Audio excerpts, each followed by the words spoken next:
guys, it's Dr. Minardi here, bringing you all things STEM. From my journey to yours, we are on an adventure together.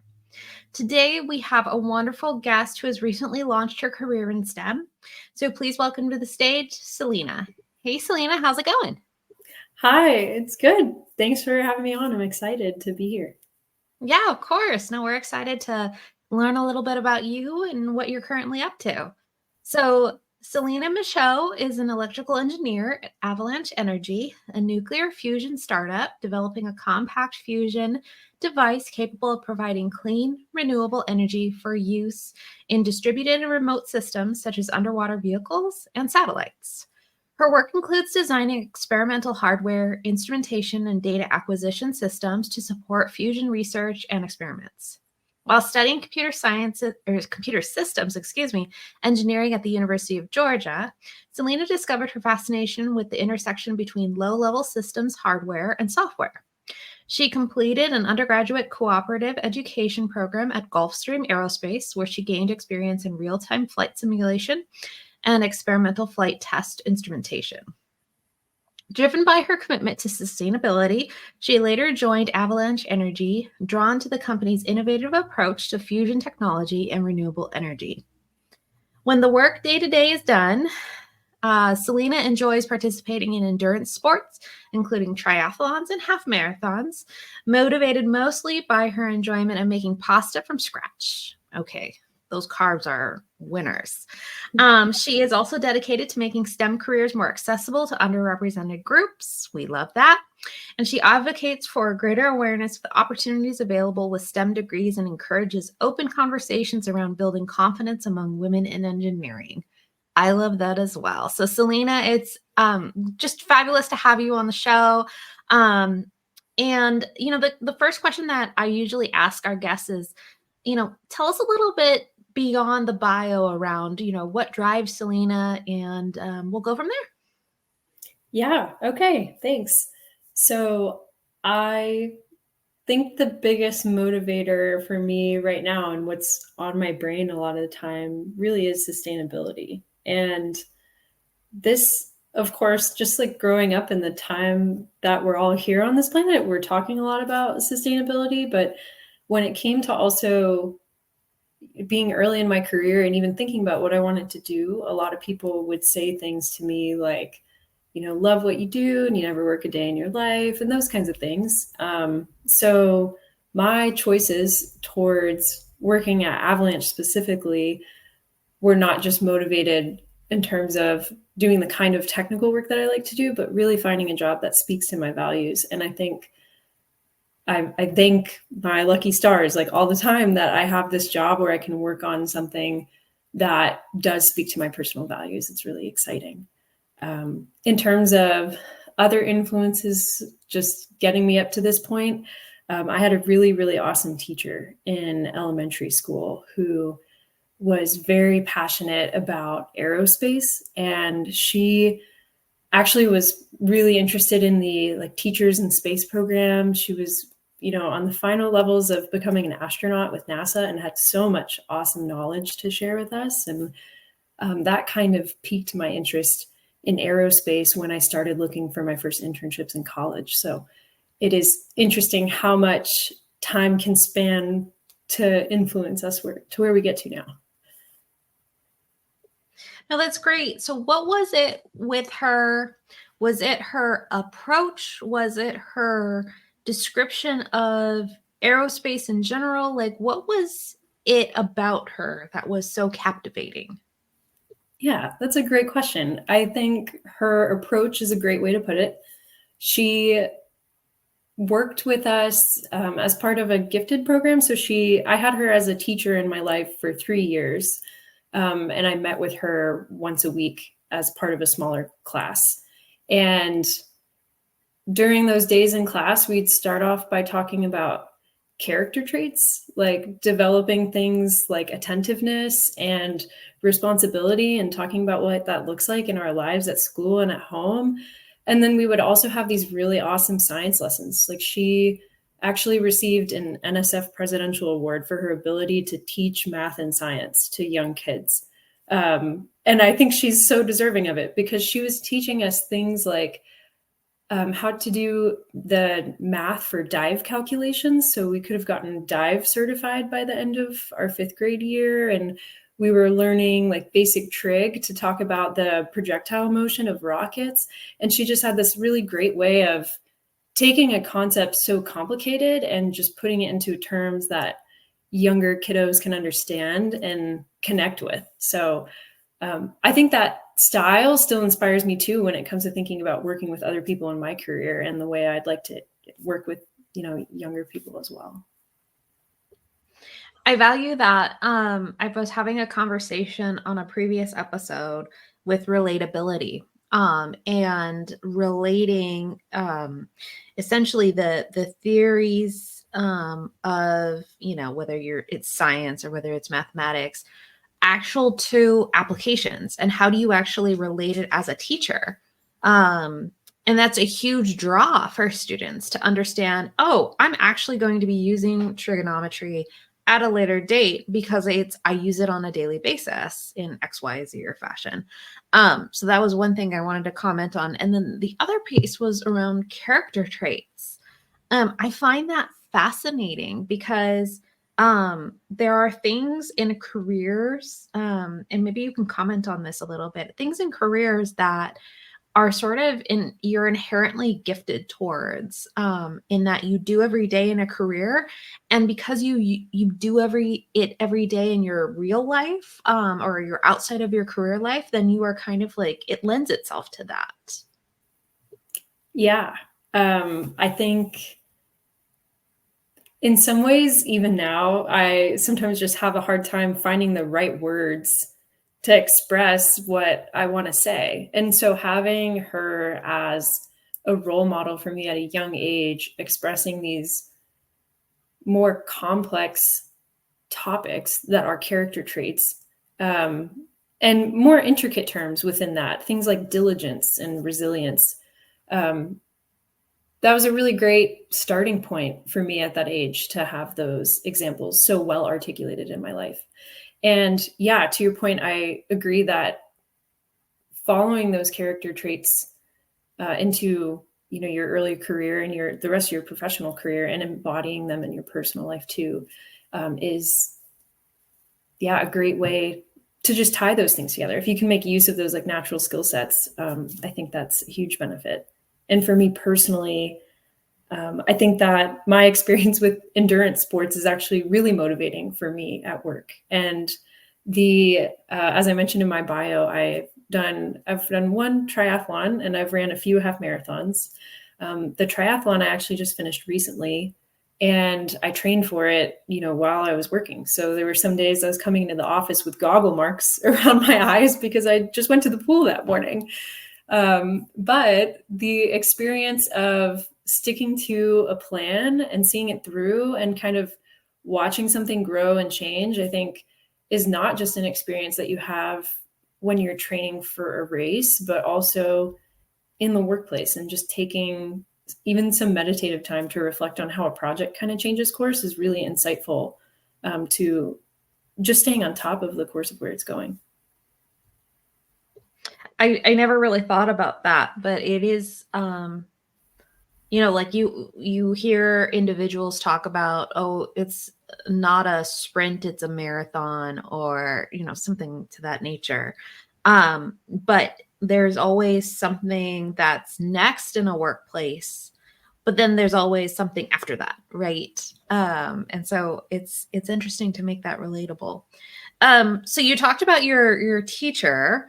So tell us a little bit about, why did you pick University of Georgia? Why did you pick the major you did? Like, what was sort of your driving force there? Yeah, good question. It's a little bit of a funny story for why I picked my major, but in general, I think I picked the University of Georgia because I kind of needed to stay in state for school. The state of Georgia, just a small thing that I'm proud of is, it's actually kind of a big thing. They have a lot of financial assistance for tuition for students in the state. So if you have a certain GPA in high school, they'll cover like significant portions of your tuition. So for me, that was a huge motivator. And the University of Georgia is a very large school. They had a lot of degree options. So even though I'd spent a lot of time actually wavering throughout high school up to the point of applying to college, like not knowing what I really wanted to do, I knew that being in a larger school would give me a lot of options to change majors if I needed to. And when I completed my online application, I remember at that point in time, I was thinking about going into data science. So the plan I had in mind was doing a bachelor's in computer science and a master's in statistics. And yeah, just kind of hitting the ground running with that. And when I looked at the drop down menu of major options, I saw computer systems engineering. And I thought, I have no idea what that is. I don't know how that differs from computer science. And I thought, well, it sounds close enough. It can't be that far off. That'd be kind of misleading if it were super different. So I put it on the list, and I ended up making it in for that choice of major. And I, did a quick search at that point, only at that point, which is a little silly, of what computer systems engineering is. And immediately it just made a lot of sense to me to study that, because the major involves not just the software aspects of a computer, but the hardware aspects and how that whole system comes together. And even like the low level programming of something in like a hardware description language. And in general, I think the reason that I was interested in data science in the first place and computer engineering was because I had taken one programming class in high school, and I had a female teacher for that, which I think is really awesome, just kind of going back and reflecting on that. And I had some really awesome physics teachers in high school who also represented some underrepresented groups in STEM, which all of those people, now that I reflect on that time, were all role models. But on top of that, just having that experience with computer science for the first time in high school and being challenged to think in that way that programming requires you to think was actually the first time I had felt that way since I had had that teacher in elementary school who really pushed me to think outside the box. So I was drawn to that sort of different approach to problem solving. And of course, engineering is a profession among others that really needs that skill set and takes advantage of that. No, I like that. The duality, I think, for software and hardware, because I think ultimately times you're pushed into a corner of one or the other without actually understanding that, no, you have to know. And, relating back to like instrumentation, at least for me, like, yes, the software is how I receive data, but you need to understand how the instrumentation is actually reading the ion count, and forming and functioning in order to correlate it to what is actually happening during the experiment. So it's critical to understand both. But I do. It's so two things. So one is that I love how you had a drop down menu that you didn't know what you were reflecting on, and that you were just like, hey, yeah, that sounds good.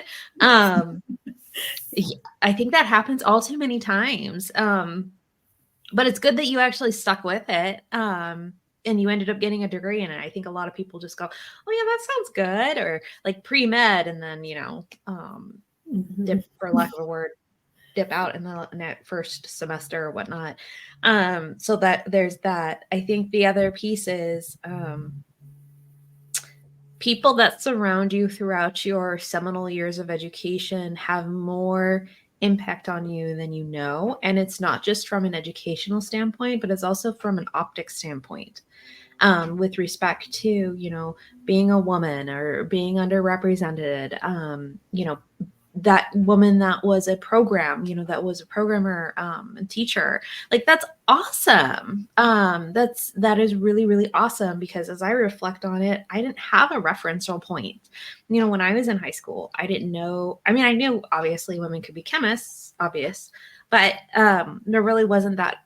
Oh, could you look like me? Could you act like me?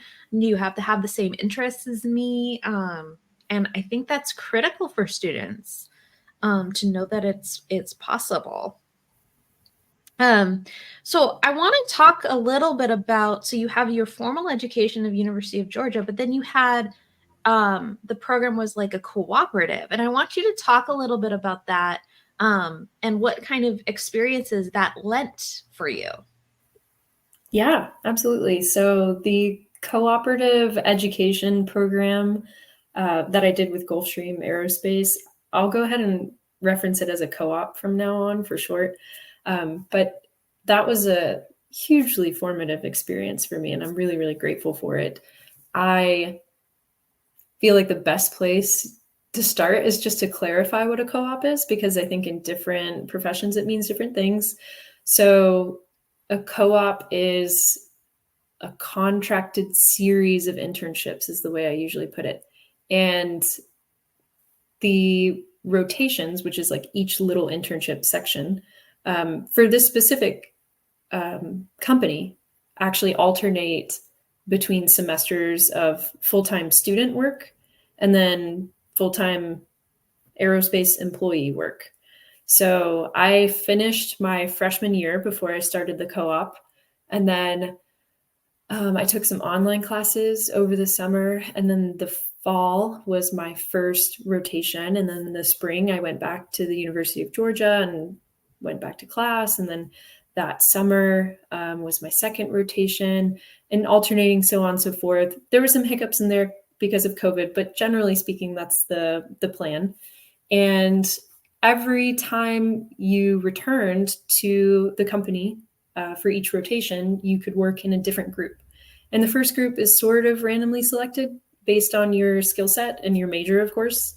But after that, you had a great amount of input that you could give to your mentors in the program to kind of help shuffle you towards a certain group that you might be interested in. And you could always reach out to people in other groups and say, hey, I'm really interested in your group. Are you looking for a co-op soon? What kind of work is coming up for you? And over the course of that, I started off in avionics, which is working with all the systems on the flight deck of the plane. So basically everything the pilot interacts with in the cockpit is tied to avionics. And then my second rotation was in the labs, which we used for real-time flight simulation. So they were hardware in the loop systems. And then from there, I worked in flight controls, which also made pretty heavy use of those lab spaces. So I was, again, working around a lot of the same people, just on a different aspect of the system. And avionics actually also worked in the labs a lot. So I'd gotten a lot of experience working in there. My fourth rotation was in flight test instrumentation. So that was working on the hardware that actually went on the flight test experimental aircraft. And the data that we got from those sensors that we added to the planes was used to help certify the aircraft, or just, collect updated data, or if we needed to do specific performance calculations, we might verify some of those things with a flight test. So in a way, it was a very unusual laboratory experimental environment there. And then my last rotation, I actually got to dip my toe a little bit into a little bit of sustainability work, but also virtual reality work, just kind of bridging some different areas. And I had some interest there from VR that I carried on through some research at school as well. But generally speaking, I think working in the labs was really formative for me, and seeing how all these systems came together, and just reflecting on my favorite moments at Gulfstream were the times where I would be working with an engineer on something, something in the lab might break. We weren't really sure why. And we had to turn to notebooks of manuals and just our own knowledge of how the whole system fit together. And we couldn't just Google the problem. And it was actually kind of nice to be like, I don't need my laptop to fix this. I can just use what I have up here in my brain and we'll figure it out. And that was very empowering for me to be able to witness that and be part of that, even early on in my career, when I knew I had so much schoolwork still ahead of me and so many things to learn still ahead. It's funny, the one piece of advice that I give a lot of people is that it is so exciting when things break because you actually learn. Like you have to deconstruct the problem, you have to do an analysis of what it could potentially be, what is going on, and then you have to know it well enough to then fix it. And that was my introduction to research was essentially that of like I loved fixing errors. Now it delayed the process, which I didn't exactly love, but I love the ability to just be like, okay, here, let me open the hood and let me go and look at what's going on. That was always rewarding. And, you know, the manuals were very unlikely to be helpful. You know, and yeah. Um, but what I do want to also comment on is that so you've done sort of these experiences throughout Gulfstream, but when you so as a person from the outside looking in, I think of, well, I don't want to be in aerospace. I don't want to, you know, have to build airplanes. But there's so much that you could do as a career path in one organization. And so I think that's what you're speaking to a little bit, because I think a lot of people come at it or come at a career from, oh, you know, I have to work in software engineering if I'm going to be working at Microsoft. It's like, no, there's lots of different things that you can do career wise. And the same thing, you know, when you think of computer systems engineer, you're like, oh, I'm thinking of computer systems and that's all I'm going to be doing. But through this co-op, you have had a variety of different experiences with different people, different backgrounds, different the pros and cons, and environments too. Yeah, absolutely. It really takes a village to make anything, but especially an airplane. There's so much that goes into it, not just from engineering, but because engineers don't really know how to run businesses too. So there's this whole, I mean, corporation that comes together to make this happen. And I, as I started looking even for jobs, like after finishing the co-op and after finishing school, I was still always like so almost heartwarmed just to see how many jobs are out there that can really speak to people's values that, you know, aren't necessarily like the boots on the ground part of the work, but things that still just support the mission to get everything done at the end of the day. Like I think about people like administrators who are helping like book travel or just keep things organized in the office so that other people who aren't so good at those things can focus on the things that they're good at. It's just how the world goes around. And I think sometimes people in STEM can get a bad rap for not being appreciative of those things, but I think it's super important. And yeah, in terms of going back to what you said about aerospace and the co-op experience, that was a huge eye-opening experience for me as well, just to see how many areas of the company need help from someone with a sort of interdisciplinary experience like computing and electrical engineering coming together. And how many industries that's useful in. And that's maybe a bit of a plug for my own degree program, but I think that's true for a lot of professions, how transferable some of those experiences can be. Oh, that's kind of one of the main missions I think of my organization for STEM from is that, you know, when you focus on STEM or any sort of degrees within STEM, you are bequeathed, for lack of a better word, with some truly translatable skills that you can just plug and play. You know, solving problems is and coming up with hypotheses is kind of like I can do that on the back of a napkin now, and it's a gift. So I want to comment though on you started the conversation in this conversation in particular off with sustainability, and it's an interesting sort of dichotomy, right? Of saying, oh, I really, you know, I'm very mission and value oriented, and then you go and work with Gulfstream.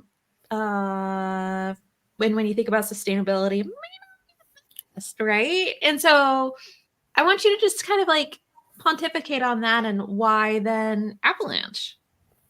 Yeah, absolutely. You know, I think you said it well. it's not necessarily the easiest line to draw between sustainability and working for a private aircraft manufacturer, especially with all the attention that private jet use is getting now in the news, which has kind of always been the case.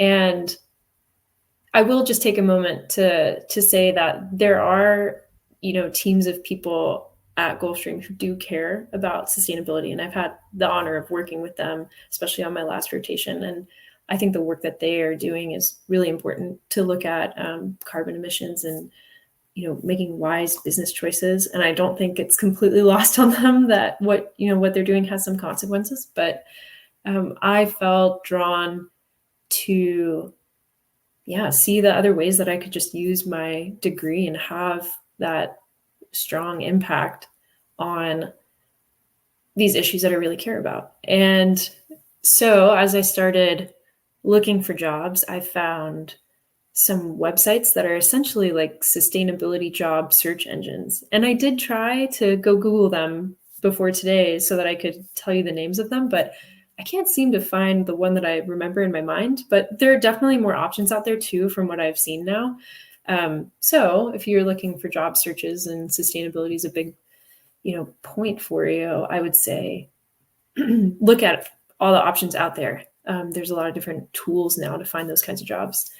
But yeah, for my case, I was also fortunate to know one city that I was planning to be in, which is Seattle, for some personal reasons. But narrowing down my search was helpful for me because there are a lot of opportunities out there in computer engineering and a lot of places that I'd be willing to live. But the search engines combined with knowing that I was looking for Seattle just kind of led me to this area of fusion, because Seattle and the Pacific Northwest in general is actually a bit of a hub for this kind of thing. And as more startups are growing in this space, they're kind of spreading out a little bit more, but there's 3 companies in this one city, which is really exciting.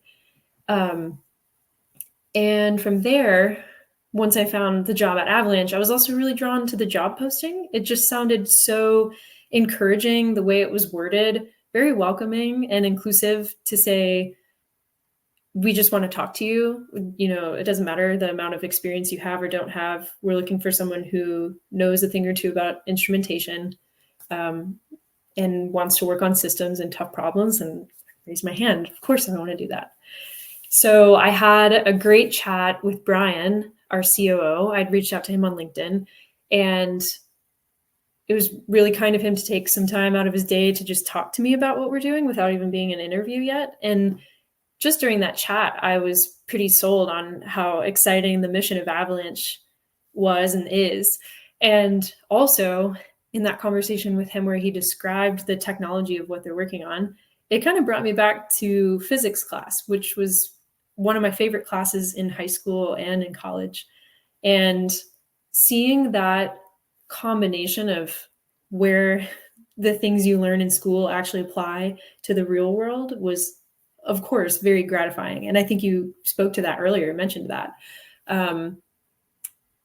I think about that a lot now, even with my degree, and just how everything comes together and how I still use things that seemed almost unimportant or too fundamental to really be practical, and how often I use them now and how exciting that is, just to see all that come together. But yes, in general, I can't say it enough. The sustainability job search engines is a really fun place to look around.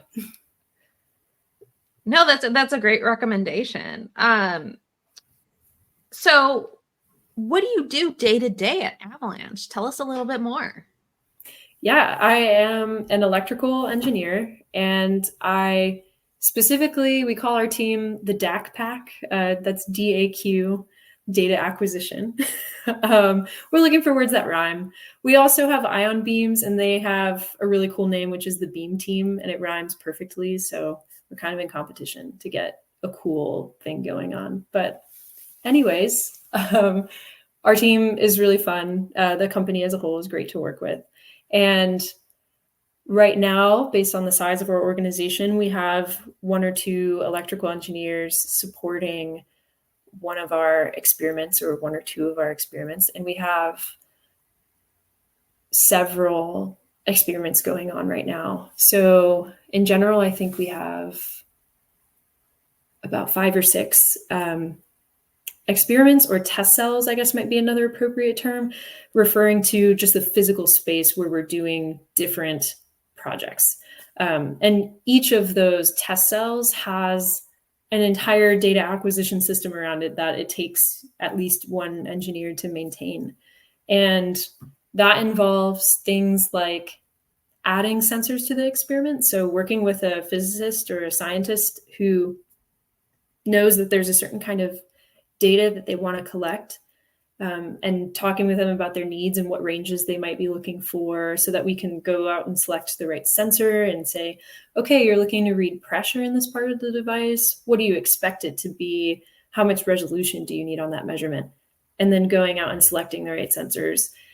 And then on top of that, because we're a small company, it is also the hands-on work of putting that sensor on yourself and creating the right wiring and making sure it connects to the right device that speaks the right language, that then talks to the computer, and getting all that data across the network safely, and enabling remote control of not just reading the sensors, but also for all of our power supplies, because we're an electrostatic hybrid approach to fusion. So we use a lot of different power supplies that have some safety requirements around them that we're following. So it is a lot of hands-on work, which I really enjoy, and very collaborative, because I'm working with not just the electrical engineers on my team for their advice, but also the mechanical engineers to create different support for the system, and the scientists to support them in the process of making the discoveries for fusion. That's awesome. In a variety of different ways. So what kind of data do you acquire on these sensors? Yeah, we take a lot of different data. A huge part of it really is just the electric fields, or like levels of voltages and currents that we're reading on parts of the device. So getting all that information from power supplies is important. But we've also developed a lot of special diagnostics for our systems. So one hardware development or diagnostic that our diagnostics team actually, led the production of is the neutron camera. So it's sort of an array of channels that, when the ions inside our device collide with one another and produce a neutron as a result of that, chemical interaction, the neutron could get captured as essentially a packet of light. And then that packet of light actually represents an amount of energy that we can then transduce into a voltage, because energy can be related to voltage. I realize I'm getting into a lot of science here, so I'm trying to kind of stay high level about it, but that voltage can be given to a device like a digitizer that will then take the shape of that signal over time and tell us some information about the X-rays or neutrons that the device is producing during an experiment. And if you place enough of those little systems together in one big box, you have something like a camera, because you can think about each little tube as a pixel of the camera. And then altogether, you could place that in a strategic spot around the chamber of the experiment and figure out where you're generating neutrons, which is exactly what we need to do to create fusion energy. So an example, that's like one example of something where we need to collect data from it, and we can help to an extent with some visualizations, and even just getting the right hardware in place to make that happen in terms of power supplies, and helping troubleshoot when things are not communicating and things like that.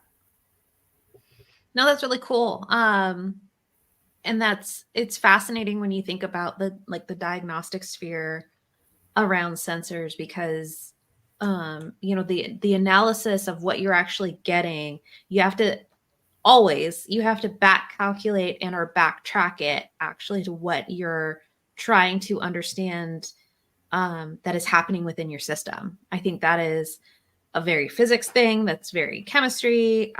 It's interesting. And so when you're talking about, oh, you monitor current, it's like, okay, then you have to, back calculate it into what you're actually monitoring, which is fascinating. So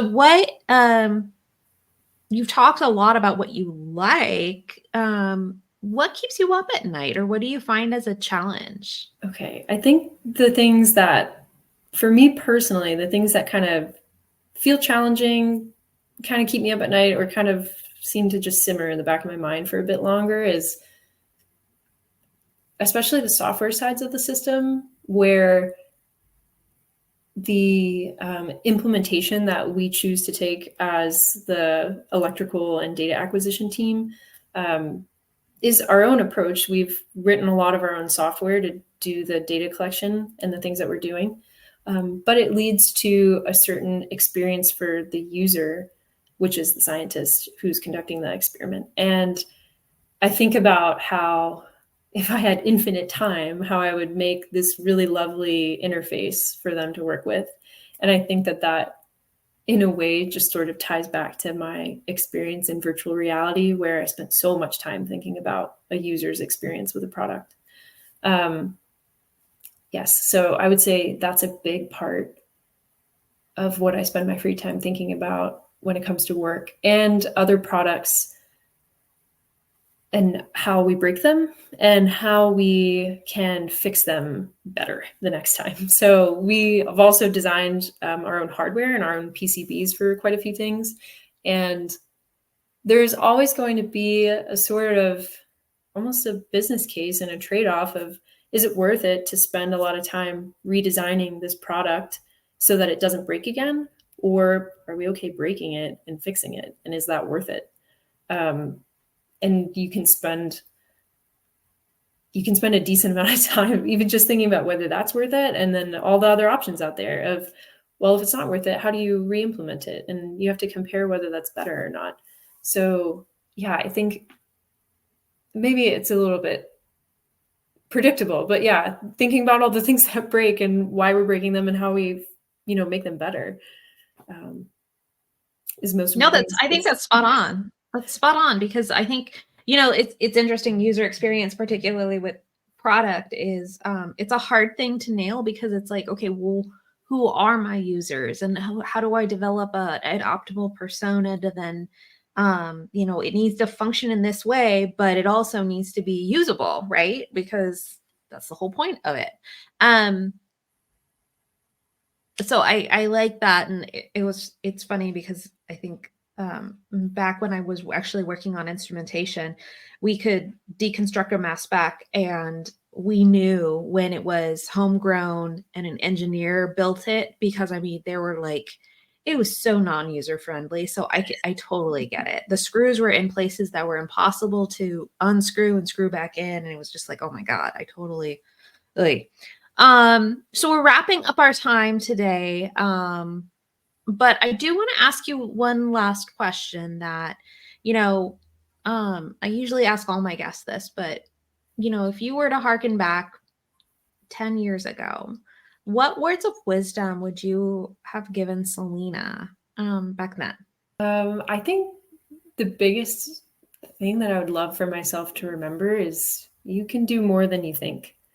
And I mentioned this a little bit, I think, in the introduction, but I think that confidence challenges are a big thing that I faced throughout my life. And it seems to be a common pattern, especially for women in STEM and women in engineering. And in some ways, I think that's tough, being in some more male-dominated environments and careers where people's behavioral patterns are just different. And it's not necessarily that, those patterns are wrong, or your patterns are wrong or right, but there is something to be said for the amount of comfort that you feel in a space and the way that you typically interact with people. And I think that just a little extra confidence every step of the way, of just knowing, like, everybody here, has failed at something and is going to fail at something every day, is important to remember. And yeah, I think not just advice to my younger self, but advice I think about still every day, and especially in a agile environment like a startup, things break. It's okay. And you wouldn't know unless you tried. I love that. And I think the other piece is follow your path in the fact that you've tried different environments with the co-op. And I think that that is key because, you may know, oh, I really want this and I like this environment, but, there is also the optionality around you don't know what other environments are out there unless if you go and try them. And you might like something a little bit more. Or best case yet, you might really not like something that you thought you would like. And then it saves you time, energy, frustration, all of those different sort of behaviors that you didn't know about. So, but I do value your sort of hat tip around confidence. I think that's step one, especially for us women in STEM. It's a huge plus. So with that, Celena, this conversation has been great. You have such a great career to look forward to. I'm excited to sort of see where you go from here. It's going to be exciting. Thank you so much. I really appreciate it. It's been awesome talking with you here today. Yeah. All right. Thanks, everyone. At STEM From, we are working towards making all STEM careers achievable regardless of your identity, background, or even access to resources. Here at STEM From, we will introduce you to all things STEM, whether they be careers, research, tips and tricks, and even inspiration. Thanks all for watching and learning with us today. And don't forget to ask yourselves, where do you want your journey to stem from? Bye, guys.